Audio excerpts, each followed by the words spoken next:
and howl about America and democracy. There is no America. There is no democracy. We no longer live in a world of nations and ideologies. The world is a college of corporations, inexorably determined by the immutable bylaws of business. The world is a business. And I have chosen you to preach this evangel. For all my free market healthcare robbing, stock stealing, retirement fund fucking with niggas. Fuck you little credit card scamming, jewelry stealing, crack selling, liquor store robbing motherfuckers. Shout to the homies, Carnegie, OG, Willie Randolph Hearst, Baruch, Rockefeller, the real Rockefeller, my main bitch Leona, pour out a little Louis XIII, Scott Rothstein, Jack Abramoff, hold your head, my shop niggas, let's get this money. I spend my day prepping America overseas, pension for the workers, nigga please, embezzlement, etiquette, private settlement, I'm better with Confederate rhetoric from my mansion in Connecticut, foreclosed with holes at the tenement, I twist words like a speech impediment, I hope you got good credit bitch, if not better get a new job with benefits, while I play golf with niggas to get cheddar with, new money buys brand new carrots, my old money bunch of great grandparents, you got grills in your mouth, I ain't mad at ya, I own every gold mine in South Africa. Thanks, baby, you made me $1 billion. Plus, I own a building for each one of my children's children. It's that time of the week again. We are live, and it is Sunday night, 9 o'clock Eastern, 6 over there on the West Coast, Pacific time. I'm Chris J, and we have Dylan Wade, co-host, and CP Libre, unfortunately, will not be able to join this program. He got tied up. He's on the road due to his job. And he's going out of town down there south of the border. So he'll be back next program. And it is September 13th. And for all the people that were waiting for an actual good program, something that wasn't football today, I know that of course the NFL started today. So then, now we're going to have a little bit of competition, but I don't think in the truther community. I mean, there's some that, are diehard football fans and also would be willing to, listen to my show and actually listen to my show regularly. But hopefully you pick this show, especially this show, because I think it's going to be a pretty cool topic. I mean, we're talking about really, all these political prisoners, the suppression, dissent, how they've broken up major movements that actually were a real threat to the establishment. And the many different tactics that they have used, in many ways that they have stopped dissent. And, we're going to be talking about a few political prisoners that come to mind. And we'll even be talking about our own experiences with that are more closer to us, dealing with Voice of Run Radio. I mean, we have, I'll be mentioning somebody that used to be a co-host and not and this is actually one I'm still on good terms with. He just ended up getting a little work, started to interfere with his radio time. So now he can't do radio due to the fact that he works most weekends now. But anyways, I might as well just say his name is Roman Pavlukin. Talk about him, I guess, a little bit. And let me just talk about my own little experiences. Even with I don't know about Dylan, any run-ins with the law. I probably could say that, yes, a little bit about that, and also just experiences with people and these people that are, so brainwashed that they practically become just another piece of the system, and they try to silence us. They try to silence the people that are awake because it might distort their false reality, and they'll finally see how they are, and they don't want to see how things they are, so they try to silence our voices. And talk about a little bit about that with our personal experiences. One thing I'm just going to go right off the bat, and one of the biggest movements that I can think of right now that was a big threat to the establishment came up in the 1960s and 70s, and I'm just going to clear the air a little bit, was the Black Panthers. And people think automatically that the Black Panthers was just purely for black rights, and was purely. Some people think it was a more of a black hate group, meaning that these were kind of the equivalent for blacks is what, white supremacist groups. They think that it was a black supremacist group, a black nationalist group, which it did have a little bit of those tendencies at the very beginning, but they very quickly cleared those out of the movement, the black nationalist sentiments in the Black Panther Party. There was a little bit of I think there was a few black nationalists at the beginning, but really the core of it wasn't. And Huey P. Newton, who was the founder of the Black Panther Party, he was there during the entire time too. He was there, I think, he was around all the way till the 80s. It was tragic how he ended, where his path led to, but he was definitely a very big part of the counterculture in the 60s and a very big part of the mobilization of the people against the government at that time. And the Black Panthers were a left-leaning group, and they opposed the United States government. They opposed their wars, their imperialism. They opposed the war in Vietnam heavily. They were one of the biggest groups really against the Vietnam War was the Black Panthers. They were against, at that time, really, Jim Crow hadn't completely went away. This is still the 60s. So they were really the other wing of the civil rights movement that's not even mentioned, is that this other wing, the civil rights movement, was very influential because these were the self-defense, groups. You have to remember at this time, there were still people in the South, willing to do violent actions against blacks that were seeking full rights, and the Black Panthers were an armed militia. That's another thing that should be pointed out, is that they were not scared to resort to violence when your opposer's violent. Peaceful opposition only works as long as your opposition remains peaceful, or your oppressor remains peaceful. War of struggle against the government, and for example, during with the Black Panthers, there was the part of the civil rights movement that was completely dedicated to nonviolence and peaceful protest. However, the Black Panthers knew that wasn't going to completely work, and that unless there was a message sent to these last remnants of the KKK, they were going to continue to try to terrorize the black communities in the South.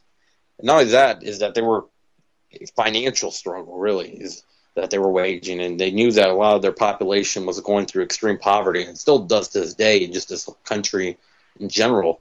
It doesn't matter if you're black, white, Hispanic. This country is 50% poor.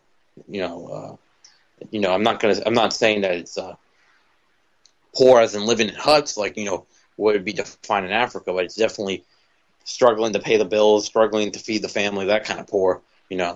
It's definitely a major problem in this country today. But back then, it was a giant problem for blacks, of course, and that's why they had programs. They had their breakfast programs and stuff like that. They practically made, in a way, they started having small socialist programs to the blacks that were struggling financially. And what I mean by these socialist programs is systems of support, really, because they couldn't get that anywhere else. And at that time, blacks were denied many jobs. It wasn't really like they could get a job in many places, and some cities it's practically impossible. To this day, again, the job market in the United States is struggling. People of any color have problems just getting a job nowadays, but back then it was worse for blacks. I think that really back then, I think that for the last 50-ish years, what really happened is that I think that now whites are starting to feel what blacks had to go through back in those days, and just that the amount of jobs for white people has even dropped. That's what's really happened, and that's why people are starting to really notice it, and really notice that our failing economy. Our economy is really, when you look at it, been unsustainable since 1913 when the Federal Reserve was created. That was the start of the corporatist economy, which doesn't have any interest in helping out poor people in the middle class or anybody even in the upper middle class. It only has one interest, which is serving the people of the elite, the super rich. And that ever since, ever since the economy's changed, and as it's changed, the super rich have gotten richer and richer, no matter how much poorer the rest of America gets. Like we see today, in the last 10 years, we've had a giant economic collapse, and it looks like a new one's nearing. However, the rich are richer than they've ever been before. But the point is about, the Black Panthers, they didn't also just fight for rights of their own community. They fought for rights of all the other oppressed communities in the United States. And the thing about them is that they were a very organized movement and actually had tactics that were successful in getting victories in the different struggles that they fought in. And that was the reason why the U.S. government went so hard after them. I mean, they called them the most dangerous group inside of America. That's what Edgar Hoover called the Black Panthers, because he knew that they were a legitimate threat to the establishment. Nowadays, there's a new Black Panther Party, but it's definitely not the same as the original, mainly on the fact that they are black nationalists, and purely that, pretty much. They don't actually look at things from a class struggle perspective. They look at things at a race perspective, and they fall into the same divide and conquer agenda that the elite want to put us through. And I mean, you can tell that these people aren't legit. These new Black Panther Party leaders aren't the real deal when sometimes they're on C-SPAN. The whole Black Panther Party would never be on C-SPAN. They would never be allowed on the TV, rarely. And a lot of times they were being called terrorists and many other words that were very inadequate, not inadequate, but inaccurate to describe them. And, those are one of many movements, really, in the United States. I think I also put it on there, which I'll get to a little bit later. Some of the other ones, like the Battle of Blair Mountain. I don't know too much about that one, but I remember I had a co-host who also did his own show on Stable Radio back in 2014. He only did shows, it seemed like, from 2013 to 2014. Cole Johnson, another show called the Aberration or something like that. It was like a biblical term he used for it. I mean, he was pretty religious, but at the same time, he brought up pretty good points in his shows. It wasn't just purely a, talking about the Bible, Christianity show. He put that a lot into his shows. However, at the same time with some of his shows, he talked about class struggle. We talked about pretty much all the stuff we talk about. 9/11 Truth, which was last week. And one of the shows was an in-depth show about the Battle of Blair Mountain. And that was a very interesting event that happened. I think we should really entice the listeners early by talking about some of our own personal experiences actually first.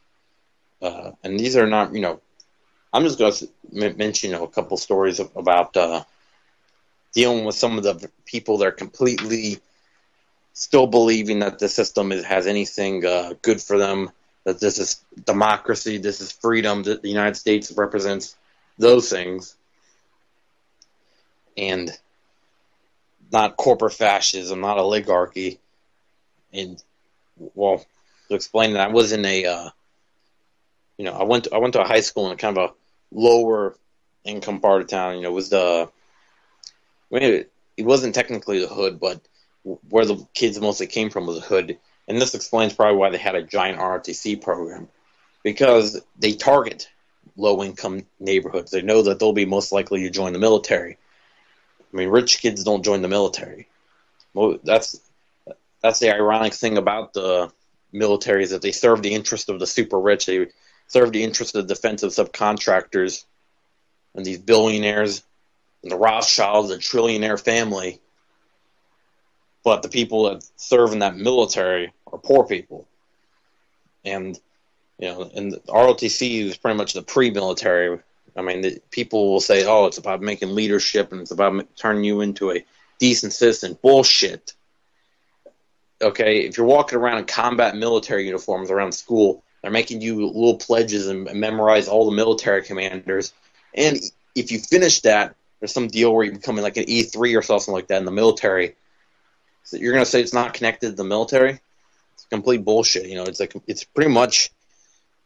I'm not afraid to say it because it's very mimicking of is Hitler's Youth, which was a program that pretty much turned German kids and they enticed them with little fun stuff. Oh, we're gonna go and we're all gonna go swim in the lake together or something like that, and or we're gonna go camping.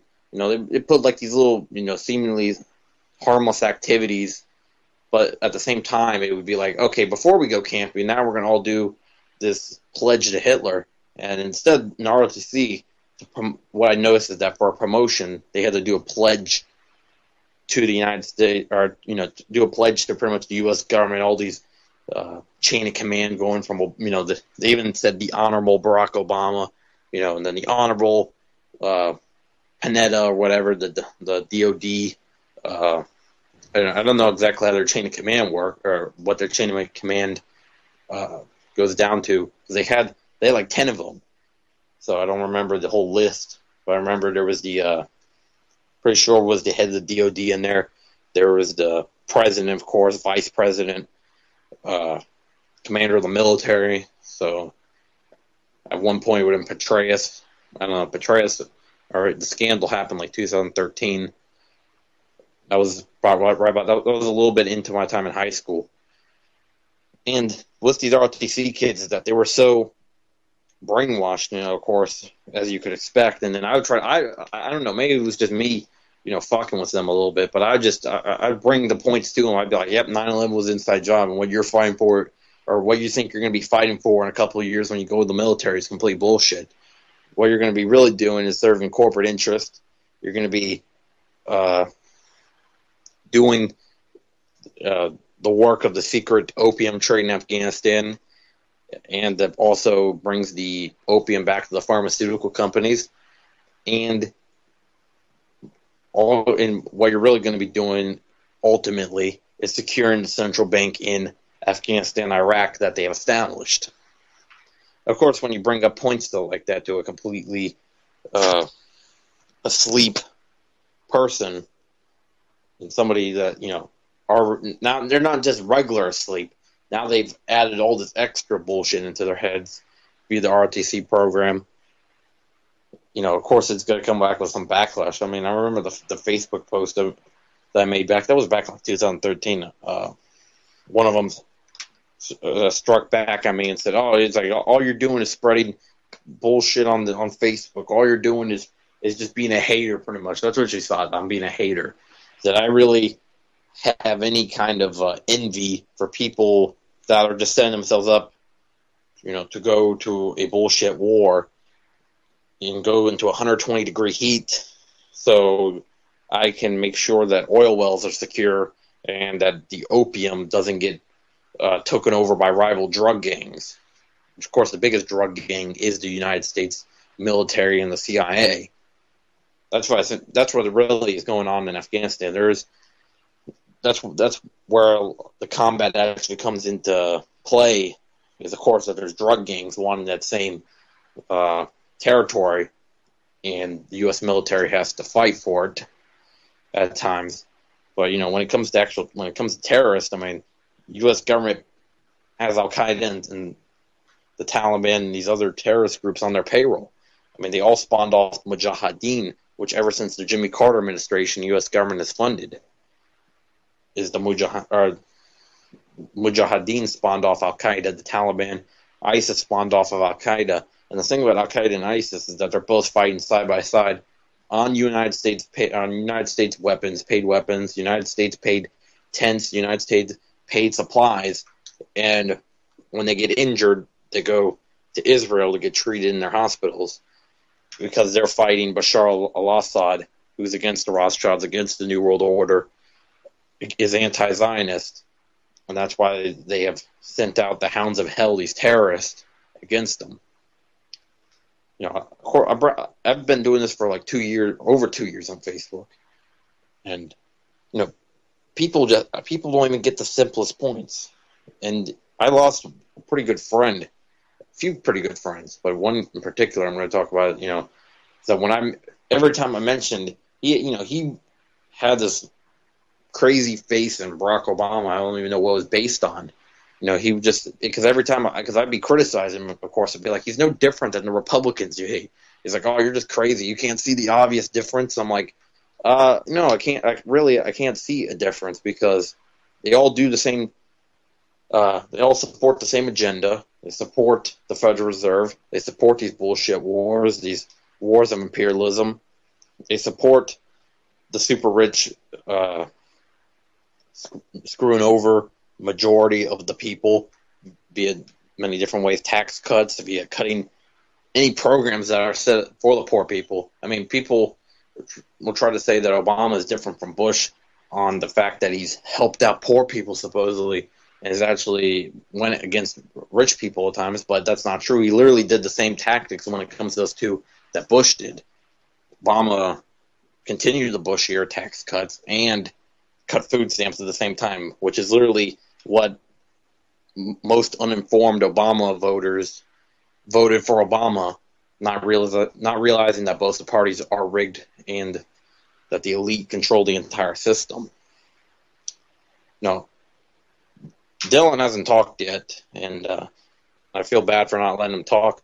So, Dylan, I'll just go to your best story that you have about trying to convince somebody about 9/11 truth or anything truth or related. I mean, I'd be interested what you've ran into there. Really no great stories, just the run of the mill, but if any of the listeners have ever listened to Chuck O'Jelly's show, you guys know about my history class. So, I think you told me a little bit about that history class. So I guess the best story I've got would be from there. I don't remember why, but they started talking about Ferguson. This was back in April, during the actual big events. Basically, what ended up happening was somebody ended up saying Obama was committing genocide against blacks in particular.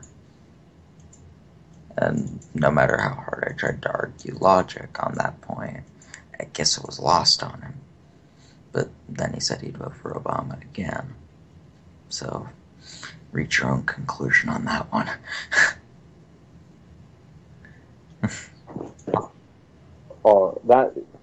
Good thing you brought about you said history class, because I just remembered all the debates I got in with not any students really, but with the teacher I had for my government and economics class. It was funny. You know what literally happened one time in my government class is that this kid shouts out, because we're talking about the congressional race, and I actually had a pretty big part in it, because I was a volunteer for Lucas Overby, who was a libertarian running here. He only got 25% of the vote. But I mean, that's a pretty big number for a third-party candidate. But I don't know if he said it jokingly. I think I guess you would have to say it jokingly. But knowing how some of the people in the United States are, I mean, he said, "I'll vote for Obama." I'm like, we're talking about Congress.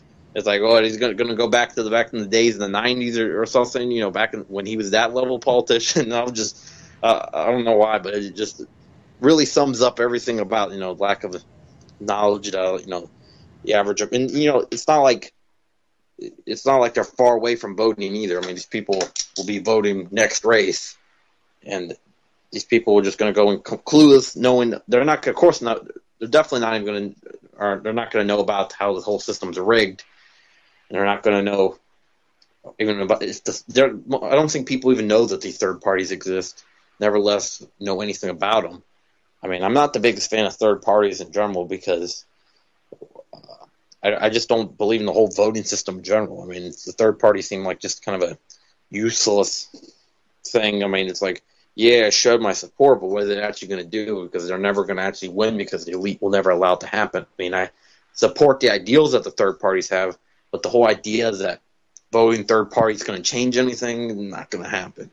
It'll never change anything because they'll never be at a point where, the third parties actually make a difference, really, because that's the way it's set up. It's set up for the Democrats and Republicans to be permanently the two wings of the same ruling elite that this country will have until there's a revolution.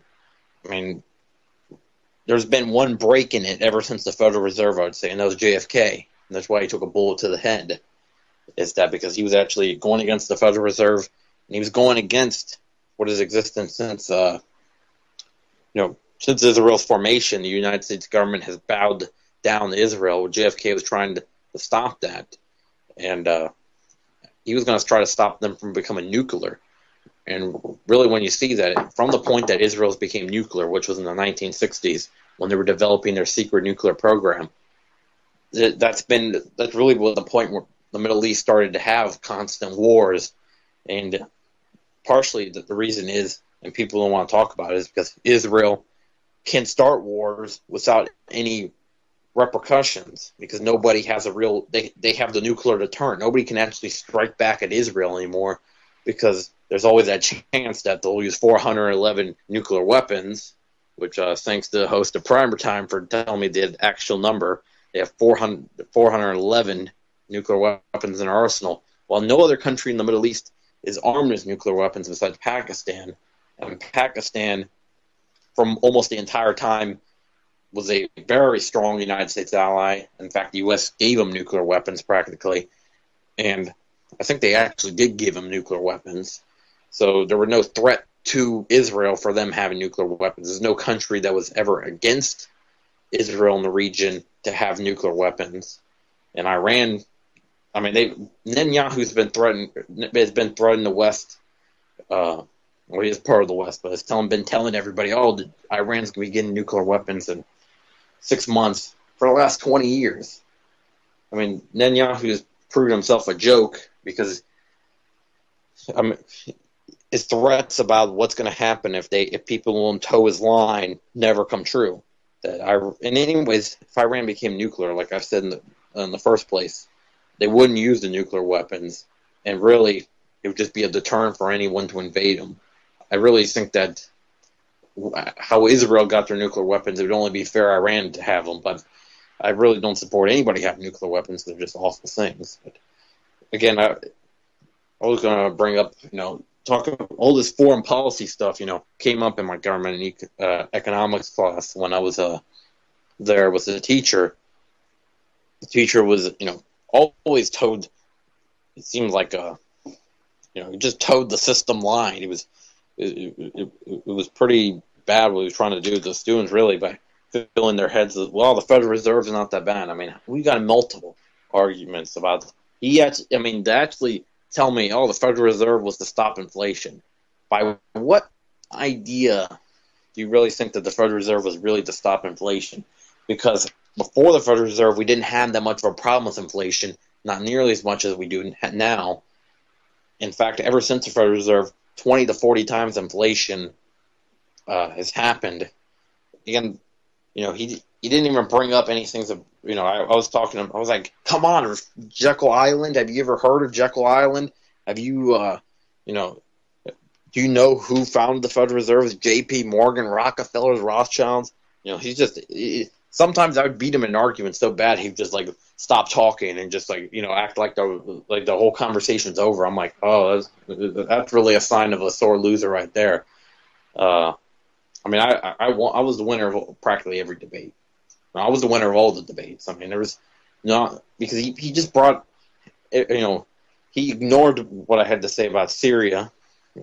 I was literally up there putting a whole chart and everything on the board. I was like, look, okay, if the Free Syrian Army are allies with ISIS, and there's definitely a secret link, or there's definitely evidence that they're working together, and the United States is funding the rebels and the whole opposition works together.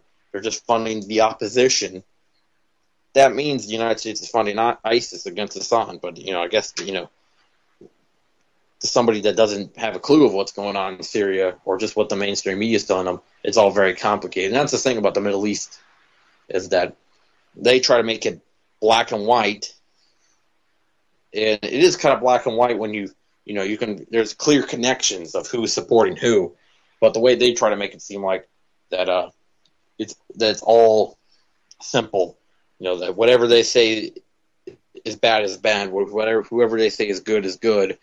But in reality, it starts getting really complicated because unlikely allies and unlikely friends are kind of made in the Middle East. What I mean by that, for example, the Iranian government that's pretty religious, pretty Islamic. They definitely incorporated Islam into their government, and it's very in depth into their society. That is allies of Syria. The Syrian government is quite different. I mean, the secular government, they don't really have any religious presence in their government. I mean, of course, the majority of the government is Muslim because it is a mostly Muslim country, but it's not promoted anyway really in society. It just seems to be religious neutral.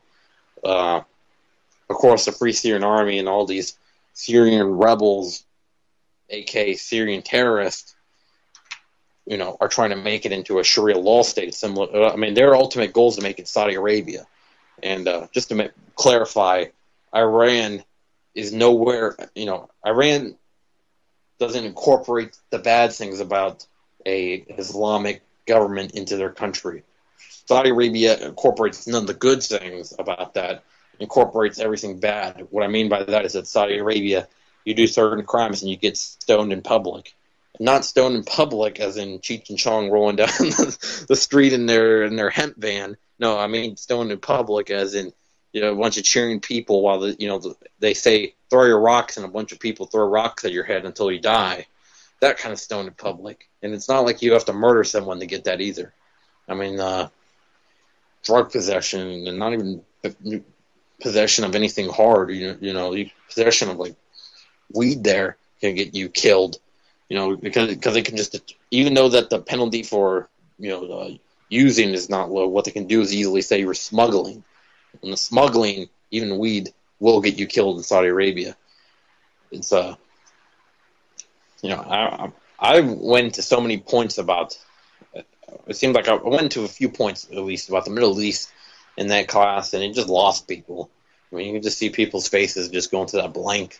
I think it's just people don't care. I mean, people won't even really listen. I remember we were talking about. I actually got somebody to. I was talking with this one student, and we were talking. We were actually talking in depth about a little bit about Israel and Palestine. It was good because she was actually seemed to understand the Israeli crimes against the Palestinians, the segregation in Israel against Palestinians and blacks and practically everyone that's not European Jewish. It's she at least got the basic concepts of it, and of course I think all the teacher has to say is that, but Israel's our friend, and I didn't bring up the two obvious things where Israel is definitely not the American friends. They're friends with the American government, but they could care less about our military or our people. Just look. There's actually three obvious circumstances. Talk about I was talking about their involvement in 9/11 last week. The dancing Israelis, the 60 Israeli nationals that were arrested after 9/11. But of course, there's the Lavon affair that I also mentioned of course, the USS Liberty bombing, which I've not just mentioned. I've interviewed the freaking survivors of the USS Liberty bombing, and they mentioned, how these Israeli pilots would have had to been practically blind to not realize that they were not Egyptians. That their ship was not an Egyptian ship. It's clearly marked as an American ship. It was intentional. The reason was that they were going to say that the Egyptians had bombed the Americans. They were hoping to fool them, and that would draw America into the 1967 war. And then the Lavon affair was earlier when Eisenhower was actually making somewhat of a relationship with Gamal Abdel Nasser, which was the president of Egypt during the 1950s, all the way up to 1970. He was the president of Egypt, but of course, he was, Israel did not like him because he was very strongly anti-Zionist, and he was an anti-Zionist. He was outspoken about it. I mean, he's one quoted his famous quote. I just love that quote, and that's what I'm going to quote it again. It's that Israel will never see peace because they left black and came back white, mentioning how this was practically really a European invasion of Arab land. It was Israel. These were all European Jewish people taking away land from the actual Jews that would be mentioned in the Bible, or the Semitic people. They took the land actually away from the Semitic people, the Palestinians. A lot of those same biblical Jews converted to Islam later. So the same ones that would supposedly be their ancestors, they took away the land that they were talking about their ancestors had from the true descendants of those ancestors from biblical times. And they also, not only do they say this is where our ancestors live, they also will say that God promised our land. And they were, the founders of Israel were not even practicing Jews. They were atheists. So a God that they don't believe in promised them Israel. What? But Levant affair, I didn't even mention. What happened was that they were, again, like that. Like nowadays, Israel has terrorist allies, unlikely allies that you wouldn't expect, but in reality, they do have. They had back then, and they used these terrorists in Egypt to bomb an American base, and they were going to say, "Oh, look what Nasser's done. Nasser's not protecting the Americans adequately." And it actually did work because after that, the relations between Gamal Abdel Nasser and Eisenhower significantly diminished. And later on, Egypt was just considered. Egypt was pretty much in the same league that Gaddafi would put in later. And it's funny I mentioned that because I was thinking that, actually Nasser mentored Gaddafi. Part of the reason Gaddafi was the person he was and had the ideas he had was because Nasser mentored him. I didn't put out the number yet for the show, and I'd like to hear some people's personal stories about, I'm sure there's got to be, stories that are interesting because really our former co-host here at Voice of Rebellion, Roman, had the most interesting story out of all of us, and that's not, I just happened to know him, and I knew him when it happened.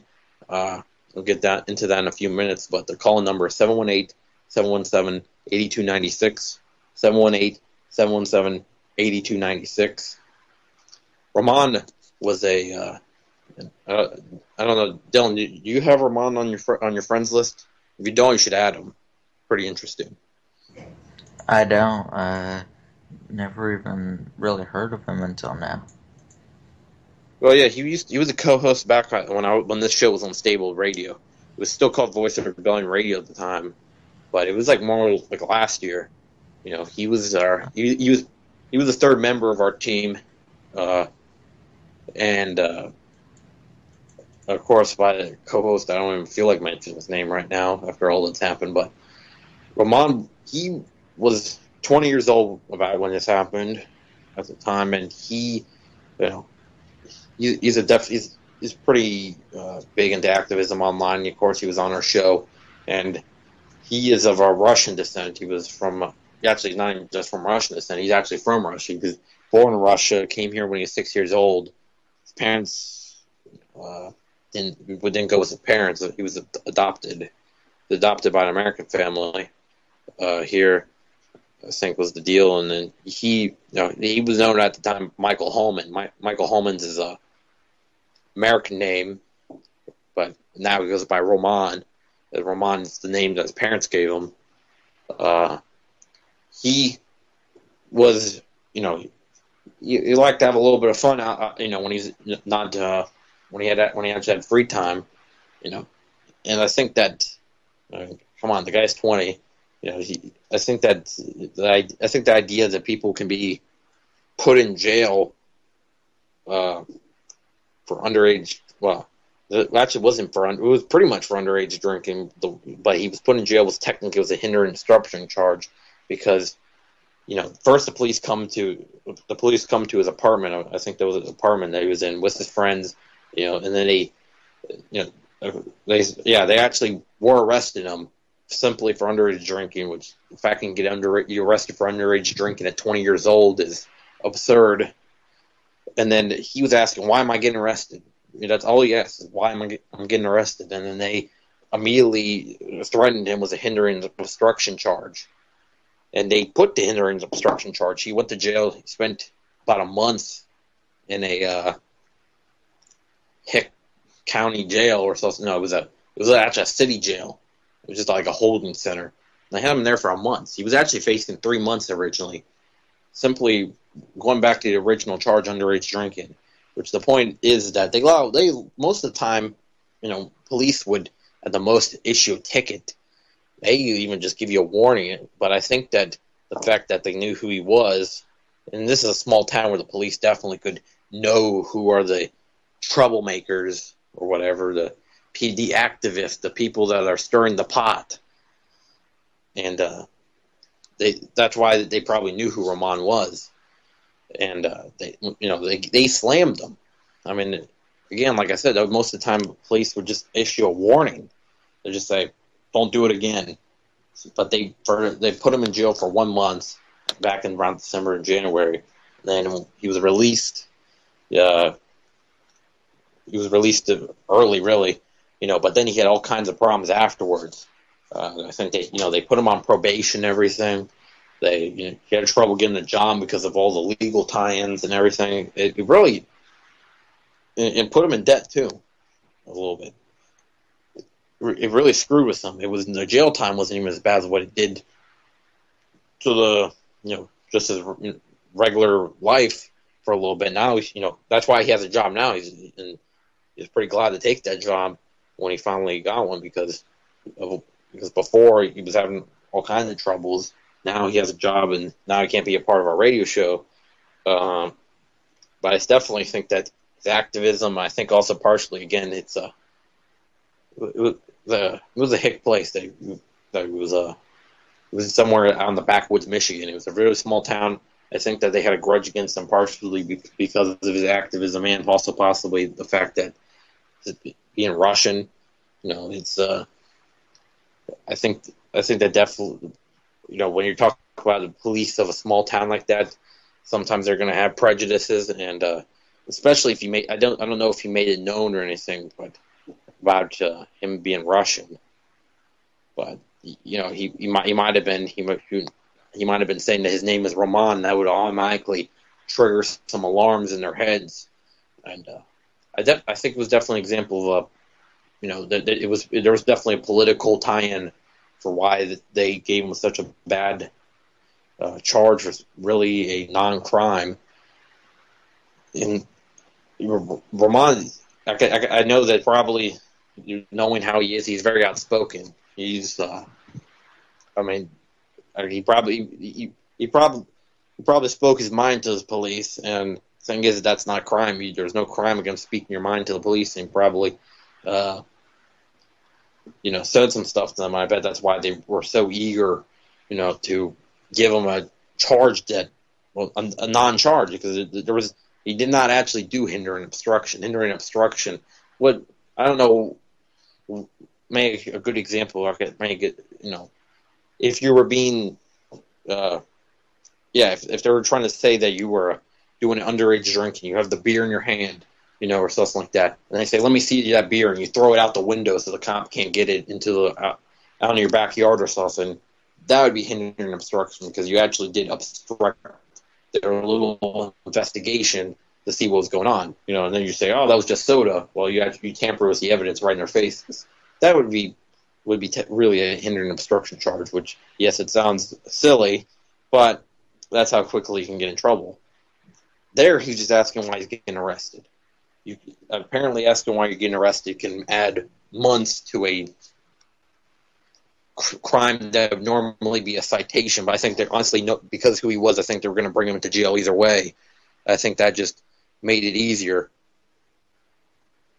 Again, a few months for that. A few months for that is ridiculous. And when you're thinking of, let me put in perspective, is that there's Wall Street bankers, that have stolen billions of dollars from mostly elderly people or just gullible people, and stolen billions from the populace that are free. And when these Wall Street bankers, get caught doing some, or these super rich people get caught doing some terrible crime off their job or something like that, not even related to financial or anything like that. Did you know that I'm pretty sure he was a billionaire. He was caught with, serious shit. This billionaire had molested his 3-year-old daughter or something like that, and they gave him 3 months in prison. They gave him a joke sentence just to say that they sentenced him. And let me remind you, he molested a 3-year-old daughter, and that's I think that if you do that, you might deserve a bullet between your eyes. And because he was a billionaire, of course, they practically let him free. That right there exemplifies the misjustice of the U.S. injustice system. And now I'm going to mention some people that are spending ridiculous amount of time in jail for stuff that really, people like Bradley Manning, Snowden, or would be put in jail. Assange, they said practically the United States government has postured like they'll put Assange in Guantanamo if he's ever steps foot on American soil. I'm going to mention some of these political prisoners, and exactly. So I want to talk about also some of the stuff that people don't even really know about about Snowden. People don't know that. 267, you're on the line. 267, you're on the line. Hello? Somebody's on the line? Hey. Yes. Hello? Well, you're on the air, and it's cool. It's our first caller in 3 weeks, and the first caller was Dylan Wade since we got the new crew. So what do you want to talk about? Well, I just wanted to ask what happened between you guys and the other side. What happened between us and Al Suarez, you're asking? Yeah. But what I had understood, you guys had the Rebellion Boys radio together? Yeah, we did have that show for, Al was my co-host for over a year. And I guess this, just before I go into depth, because I don't really feel like explaining this to a person that was sent by Al Suarez, did Al Suarez ask you to call into this show? Not really. I just had the question in my head, so I felt like I should express it. Okay. What do you mean by not really? Is Al Suarez a friend of yours in any way? No, I just seen that you guys don't have the same names in the flyers, so. Okay, then I'll explain it to you. And then Al Suarez is probably listening to the show, and he's been just. I actually want to get this out there, is that Al Suarez is trying to defame me off on the outside of the scenes. He's trying to say that I'm immature, that I treated him badly or whatever, how I handled with him, handled his departure, and also that he's been trying to talk to my personal friends, people that he doesn't even know, and trying to defame me in front of them. But what happened in the long run is he quit. He quit because he was trying to promote. I'll go right into the personal story. He was trying to promote his book on my timeline, and he wanted me to make the promotion. I didn't follow exactly his directions. He says that he wanted me to tag him. He got all mad when I didn't tag him because he didn't see it. He was like, "Oh, but they won't see the author." It's like, you're asking me for a favor, and you're going to get mad when I make a minor error in the favor. he was going irate too. He was just messaging me off the hook. I could tell you just messaging me. The context he had messaged me was really dicky too. He was being an asshole. And he'd been in the last few weeks before his departure. He'd be like, "Oh, you misspelled a word in the description." It's like I'm going to threaten not to come on your show because of that. Because you keep messing up. Oh, you're consistently messing up our descriptions. I mean, over minor shit that meant nothing. But on the radio, he obviously didn't matter. That's the thing that matters. What I'm doing right now is what the thing that matters is radio. It's not the stuff outside of it. Of course, he thinks this is a little college education that he's not finished yet. Also for the people, this guy thinks he thought he was superior to me. He thought that he was in charge of me. Which, if anything, was the other way around. He was my co-host. I made the show. I made the arrangement with Jules to come on UCY and have a show here. I dealt with Jules at all times before, and he was just disrespectful towards the end. And, he quit. And then I tried to. What happened was that after all that, after him getting angry at me, because I didn't know exactly how he said. I called him simply this, "You ungrateful bastard," because he pissed me off, and I shouldn't have said that probably, and that's why I called and tried to make good with him, but he wouldn't accept my calls. I tried texting him. He said, "Oh, I'm done. I'm done going on your show," or he said he's just done talking to me for a while. And then I said, "Well, it's really a choice. It's really your choice because I'm not going to do this for a while shit. It's either you come on next show and you make up with me now, or else we're done. I'm not going to be playing this waiting around. When I can eat simply, like what happened with Dylan Wade that I wanted to do a show with for a long time before. Like me and Dylan had been talking about. Well, we actually did kind of do radio work before a long time ago. Well, not that long ago, but like 2 years ago. Now we actually have a show together, and I have CP Libri on the other days, who. That is understandable. It is understandable, but is that worth sabotaging somebody's show? Oh, and the sabotaging the show stuff. Let me make something clear. As soon as he, was all disrespectful to me, and not only that, he quit and wouldn't let me talk to him practically. He blocked me off of Facebook so I couldn't message him. And again, all I said was because he was acting. He was like, I can't stand people that on Facebook just telling me pretty much what to do constantly. That's what he was. He was acting like the boss, like he's my boss or something like that. And I didn't sabotage his show, because he put his show on Stable Radio, which he thinks that just because I'm not airing weekly on Stable Radio is not mine anymore.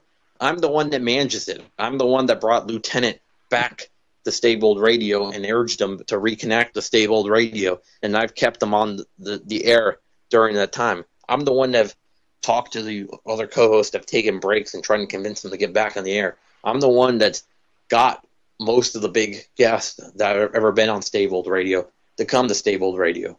Rosalind Fuller, Fritz Springmeier. He brought a few guests himself. But he wasn't. Again, I was the one that was in charge. I mean, I was the one that named Voice of Rebellion. I was the name before that Revolution Radio made Revolution Radio. I was the one that founded on Stable Radio. He didn't become a co-host until about a few months into the tenure of my time at Stable Radio. I had a few other hosts. One I just mentioned 40 minutes ago or so, Cole Johnson. And he was just one of a few co-hosts that I had on there. And he put his show on Stable Radio after the way he had treated me. It's not going to fly. I think that was just a minor repercussion for what happened. And it wasn't like I was it wasn't like I hacked in. He tried to then he goes to Jules and says I hacked his network, or hacked the network that he was on. It was my network that I signed into, then changed the password so Al could no longer get into a network that I didn't want him airing. And then he comes back like a few days ago trying to make peace or whatever, and I said no. He gets angry, messaging me off the hook, practically stalking me. So I block him off the text messages. I block him off of calling. I blocked him off of everything. And if he tries to keep talking to me, he's done. I'm not going to talk to him anymore. And I could tell that you were sent by Al Shores because you obviously have heard stuff by him or heard by one of his little cronies back in Tampa. And you know what? I'm done with him, honestly. And I know I just put all that personal shit out there live on air. But guess what? He had somebody call in, and that's what he's going to get, because I can tell you were sent by Al Shores, unless there's a slight chance that somehow you heard all this stuff from somewhere else. Regardless if I was sent or not, I just want the truth. There's always three sides of the story: one side, the other side, and the real side. So I just wanted to know what was your side, and now I know what's his side. So I just wanted to get things clear. Well, you sound familiar. That's why I say that. I don't know, but I think you are. Is it possible you're Luciano? Why? Who is that?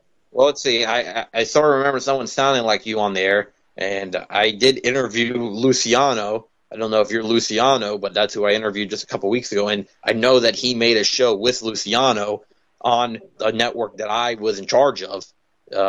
It was only a 45-minute show, too. I mean, I think I'd feel bad if it was a 3-hour show and you put a lot of work into it. I know a 45-minute show, there's some work into it sometimes. There's quite a bit of work. But it was on a network that it was. I couldn't let it happen. After the way he had been treating me and the way that last 2 days went down, I promoted his book. I didn't do it exactly the way he wanted it to. I apparently I was supposed to put a quote from his book, and I did the quote. I paraphrased it. I didn't put in the exact words, and then later he gets angry about that. I changed that. Then he gets mad that I didn't tag him because he wanted. I'm not even sure. There's multiple shit going around, and he. Well, I mean, I just felt as though the public needed to know, what's going on from both sides. So this is clearing it up. Is this Luciano?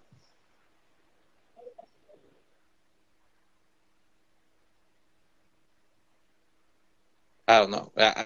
He cut off. Wow. Again, the last part was, I was going to say that he got mad because I didn't tag him because he wanted to make sure he didn't trust me and he didn't want me to see. He wanted to make sure that I actually did what he asked me, or something about he wanted he wanted people to see that he wrote that book or that quote or something like that. That's a minor, and he just gets all bent out of shape. And then I said I said something back that I probably shouldn't have, and then all that shit went down, and now we're at this point. He's done. I moved on, and that's the last time and you know what? He's dead to me. At this point. Well, not dead to me, but he's. What I mean by that, he's not communicating with me because I blocked him off of everything, so he can't communicate with me. I don't know what he's gonna look up his old. He's gonna look up in his address book my address or something like that and start sending me a creepy letter or something like that. And I don't know what's gonna happen now. I mean, he can't text me, he can't call me, can't do any of that stuff. And now he's probably listening to this show right now, where Luciano sent back that information. If that was really him. Is now they're going to just try to keep doing the defamation against me. Really, it's really a lot of bullshit, and that just wasted about 15 minutes of the show. I'm just going to keep moving on. There's a little incident that you just saw right there, folks. Chris, I'm sorry, it's about that time I have to head out. This will be a one-night thing. This shouldn't. So what's gonna? So okay, you didn't. Sorry, this shouldn't happen often. So what's going to happen? Are we just cutting? We're going to go off air, or are you going to be able to keep the call going, and then you're going to cut it off at a later point, or what? I'll leave the call open, but I won't be talking. So you can still go. It won't be a problem, but I just won't. There just won't be any more callers or any of you running the studio. Yeah, I think I can go 1 hour solo for the rest of this time. So. Yeah, I'm sorry about that, dude. It's all right, actually, because Stipe Libre was already out, and there's some nights like that stuff happens, and it's fine. Well, next time the whole crew will be here for the entire time, hopefully. All right. And I have a pretty interesting topic already in mind for the show. All right. I'll see you guys later. Well, it's just me now. So, anyways, night, man. Night. So, let's talk about, anybody ever heard of, there's a political prisoner. His name is Leonard Peltier, who he was a political prisoner in, he was a Native American, and I don't know too much about him, but I know that he's held down here, actually, the Coleman Federal Correctional Facility, which is right up the road from here. And I know he was arrested back in '77. They put him in for first-degree murder. So, he was set up. That's the story. For shooting supposedly two FBI agents during a '75 conflict on the Pine Ridge Indian Reservation.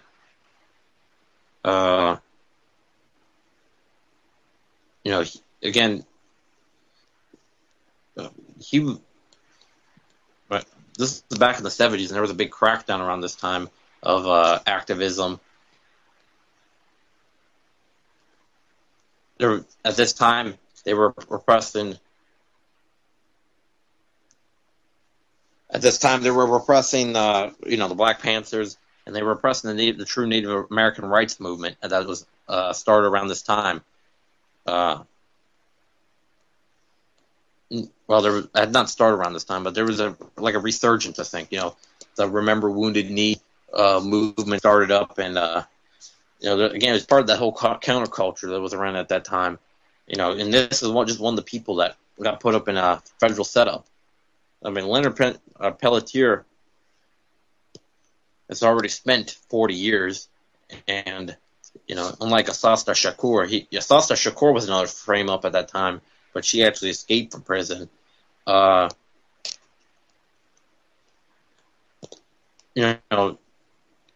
been rumored that Peltier is going to be released at one point down the road, but however, members of the government are making sure that they'll never happen. The establishment doesn't want Peltier ever released, and now he's 70 years old. He was only about 30 when he was arrested. He was of the Dakota tribe, actually the Anishinaabe Dakota tribe. When I interviewed Daryl Sherney back in May, that was one of the people that I think he said that would, I don't know, I think it was during that show, he mentioned how he would give clemency to Leonard Peltier. And I think that's definitely, I think that would be an important thing. Again, I think you'd have to, at the same time, you have to give clemency to Snowden, Assange. Bradley Manning needs to be released immediately. And, of course, Greenwald was able to return back to the United States. He was a whistleblower. Peltier was in movements that were supporting Native American rights. He was in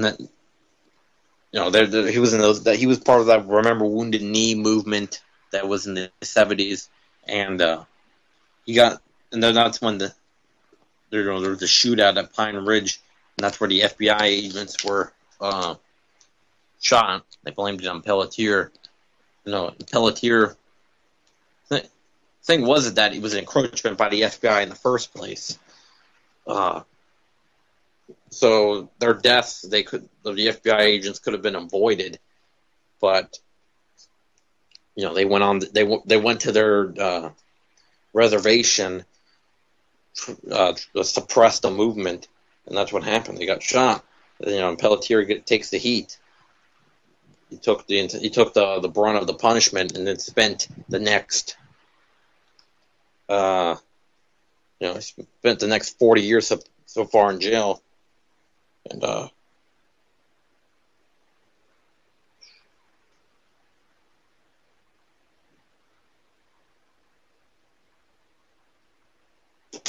okay, and now I'm getting distracted again, and this is absolute bullshit. I'm pissed off, and apparently Al Schwartz has found a way to still text me. Now I'm gonna have to text block him. Apparently, I have to do that extra, and he's messaging me off the hook. He's stalking me. I'm to let everybody know that he's stalking me, and that this guy is going to the point. I mean, he's threatening to hack me. This guy is threatening to this guy won't leave me alone. I've told him to leave me alone 7 times, something like that. This guy is a stalker. I'm pissed off at this guy, and honestly, if he keeps doing this kind of shit, I'm going to, I don't know what I'm going to do. Honestly, I'm against calling the police on people, but this is almost a circumstance where I almost want to. But, he's right now texting me in the middle of the show. I thought I had blocked him from texting him. I put him on that reject list shit. That's the only person I've ever had to do that with. And now he's found a way to still text me, and I'm about to just I'm about to change my phone number. Honestly, he's exposing me supposedly. How the fuck did he expose me? I exposed him on the air. That person that he sent, whoever that was, I think that was Luciano. I mean, he hung up as soon as I told him who that was. I told he didn't have anything back to say. He didn't expose anything about me. He exposed himself by sending that person to call me. I exposed him. I'm sorry this show had to become this, but I have to put it out there, clear on the air. This guy is 31 years old, almost 31. He's stalking a 17-year-old boy, practically. This case, I'll say boy. I like to say I'm a man, but I'm just making it clear is that how ridiculous this is. I'm a fucking minor. He is stalking people half his age. There was a lot of people that said back in the past that this guy, there was many things wrong with him. I didn't believe it. I didn't. And I don't think he's a paid shill or anything like that, but I think he's a person that has a lack of better things to do or something. I mean, he's texting me again. He's saying that and this is crappy texting language that you can even let's check you blocked me from calling, but we're exposing you, not Skype chat, but from website. Oh, that's what's happening. He's getting on the UCY chat. I would say whoever runs the UCY chat, just block him off because he's just going to be pestering us. He's going to be pestering us, and he's going to be stopping us from this, true. This is true grassroots movement right here. What he's putting, that's not grassroots really. And what he's just doing, he just quotes other. He doesn't put his own personal opinion often into stuff. And he wouldn't even let me talk most of the time on these shows. I'm glad I don't have people interrupting me constantly. And Dylan Wade, I know I don't let him talk enough. I feel like I should let him talk more. But he's a soft-spoken person, and it's like I know I should be trying to hand the mic more. He's not a person that's going to grab the mic. Al Schwartz didn't just grab the mic. It's almost like he would slap me when I didn't hand him the mic. It was very aggressive. And you could tell there was that strife inside the network, and that's why I'm glad to have gotten rid of him. But apparently, he's back from the dead. This guy he's done really his radio because I'm never going to allow him back on stable radio. Especially now, if he had any chance, which he never did have a chance of ever come back on stable radio, I'm not going to let him now. After he keeps playing this stunt, and now, Schwartz, I know you're listening to this show, and I know he's listening to the show right now. Probably, I'm calling you out right here, and I don't care. You keep texting me or whatever. I'm just going to block you in about 2 minutes. And also, he says he's trying to call me and try to write me on Skype. I had to block this bastard because he was. Oh wait, how is he still texting me? I blocked him off of Skype. And he says if I keep my mouth shut. Why should I keep my mouth shut? You're the one that's fucking blabbing to everybody outside of the network. How about you keep your big fat mouth shut and shut the fuck up, Al? You're done. You had, if any chance, I could call the fucking police on you. I could. I'm not going to because I don't let the police and let the state get into personal matters. But I said I could. And I'm definitely, all you've done is made yourself look like a clown to the entire radio network. That's what you're doing right now. You've pissed me the fuck off. I'm calling you out on the fucking air right now.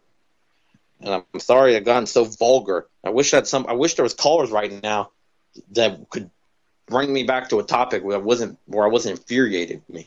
But to disrupt my show like this and to have somebody come in here and infiltrate my show. He's trying to write me on Skype. It says free speech. Free speech, my ass. You're encroaching on my fucking privacy. You know. This is his plan, man. This get me all off the rails. I'm just gonna keep going with my show.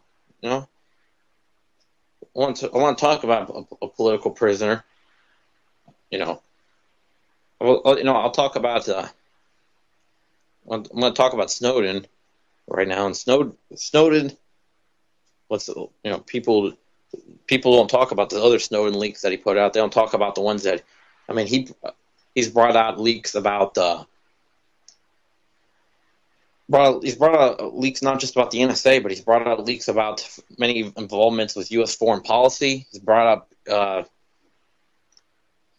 leaks about.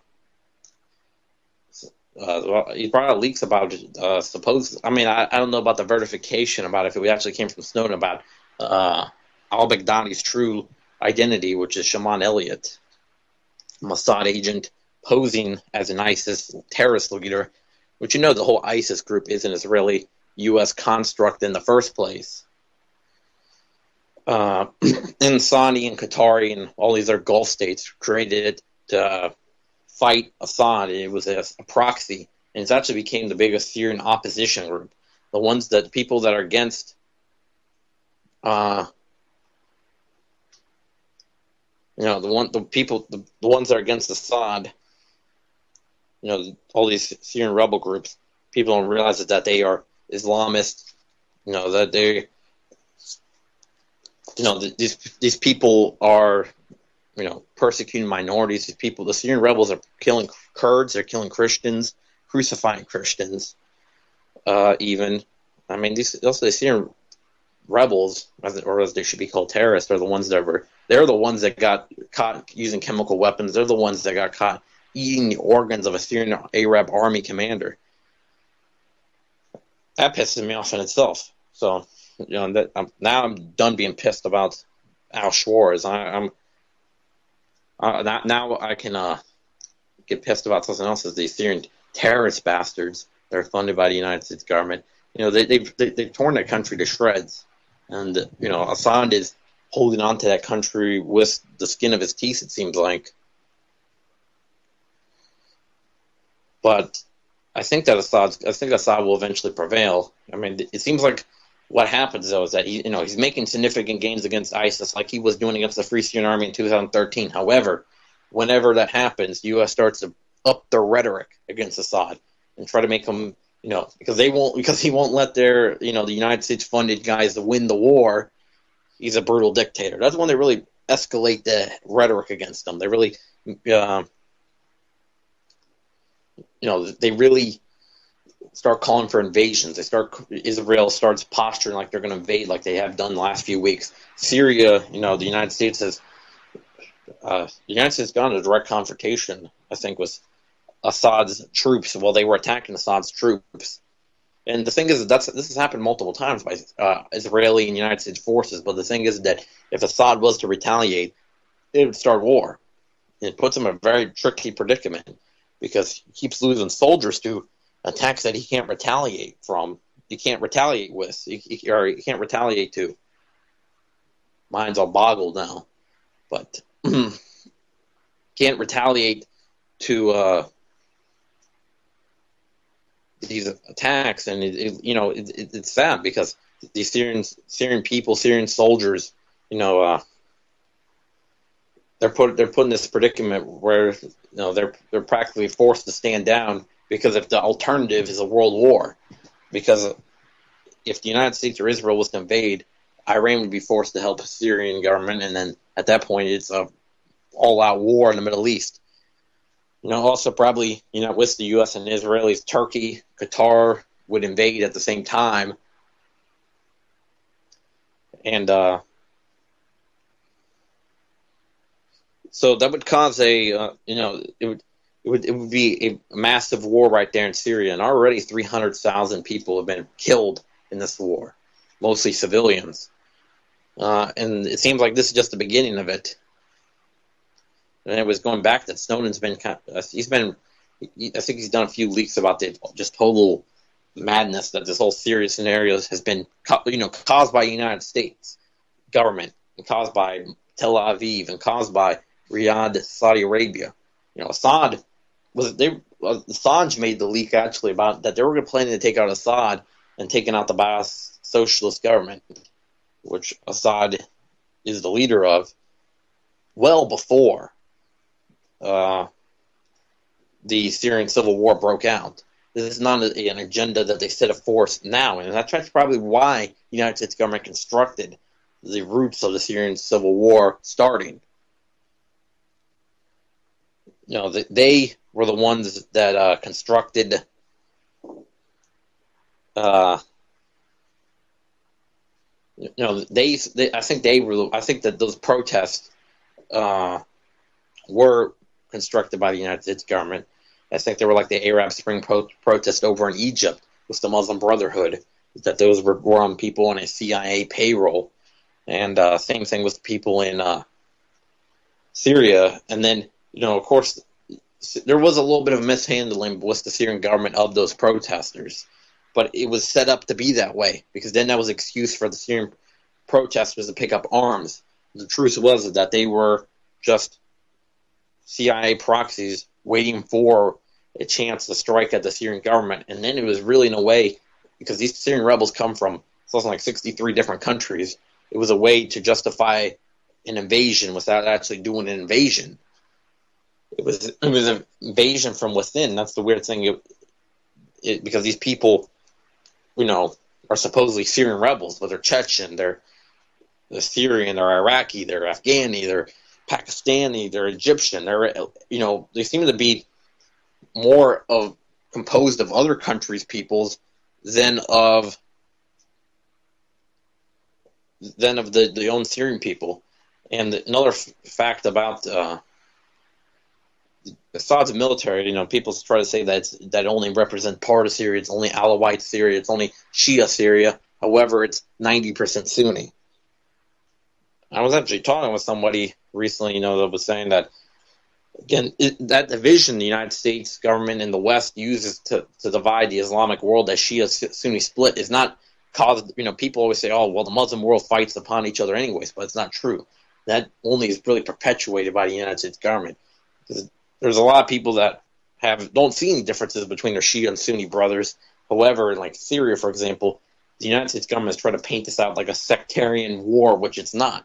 It's not a sectarian war because majority of all the combatants are Sunni. Shia are a minority even in Syria. That is true, is that it is a minority government running, the country. However, it is elected by the people, and they don't really see. It's like, the thing is, it's not like Saddam, when Saddam was a Sunni minority in a Shia majority country, but it wouldn't have meant anything unless. But the thing is that Saddam, with U.S. paid weapons, chemical weapons, gassed those Shia, the Kurds. So that's different. That was a minority trying to express its supremacy on the majority of the Iraqi population.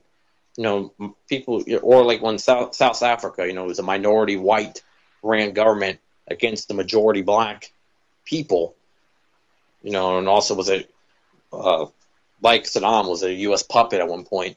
It was a British puppet, the South African government.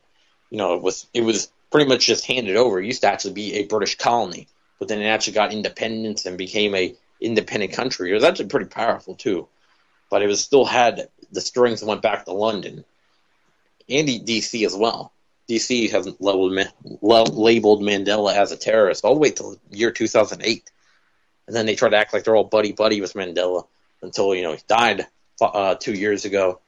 For almost his entire life, the U.S. media had painted out Mandela as as a terrorist, really, because all the way up to the 90s, until his election, that's when they started changing their attitude towards him. But when he was just a protester that went to jail for 20-something years, he was a terrorist that went against the South African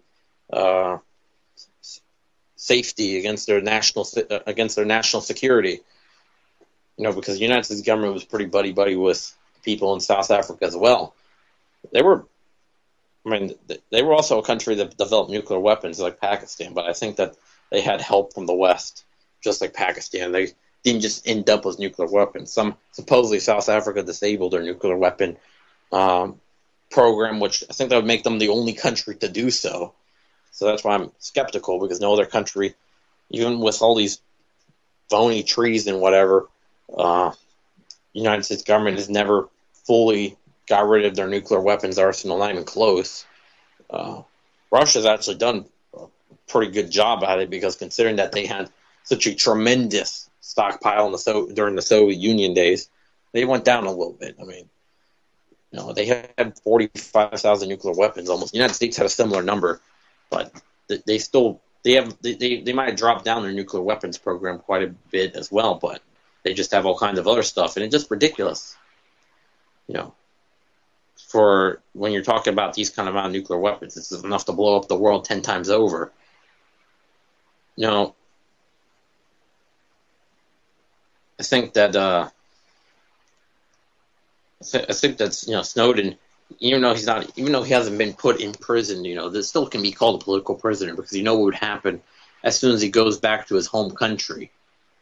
The country he lives in Russia, and I think that actually for his personal life, I think it's better. I think that he has more opportunity there than you ever have in the United States, because he would just be stuck working at the NSA, doing a job that he probably never really believed in.